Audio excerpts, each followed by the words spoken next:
వడ్ల కొనుగోలు కేంద్రాన్ని వెంటనే ప్రారంభించాలని సిపిఎం జిల్లా కమిటీ సభ్యులు సుంకరి సంపత్ డిమాండ్ చేశారు.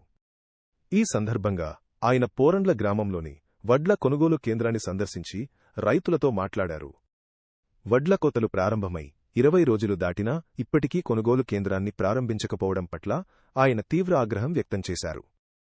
వాతావరణ మార్పుల కారణంగా ఎప్పుడైనా వర్షాలు పడే అవకాశం ఉండటంతో రైతులు తీవ్ర ఆందోళనలో ఉన్నారని తెలిపారు. సరైన మార్కెట్ సదుపాయాలు లేక రైతులు ఇబ్బందులు పడుతున్నారని విమర్శించారు. వర్షాల సమయంలో పంటను కాపాడుకునేందుకు తార్ఫిన్లు కూడా పంపిణీ చేయడం లేదని ఆరోపించారు. గత 2 సీజన్లలో వర్షాల కారణంగా ధాన్యం తడిసి రైతులు భారీ నష్టాలు చవిచూశారని గుర్తుచేశారు. ఈసారి అయినా ముందస్తు చర్యలు తీసుకోవాలని అధికారులను కోరారు. ఇప్పటికైనా జిల్లా కలెక్టర్ జోక్యం చేసుకుని వెంటనే కొనుగోలు కేంద్రాన్ని ప్రారంభించాలని డిమాండ్ చేశారు. ఈ కార్యక్రమంలో బొజ్జ సాయిలు, ఆశోదరాజు, సదిరే సంపత్, తిరుపతి మల్లేశం రవి తదితరులు పాల్గొన్నారు.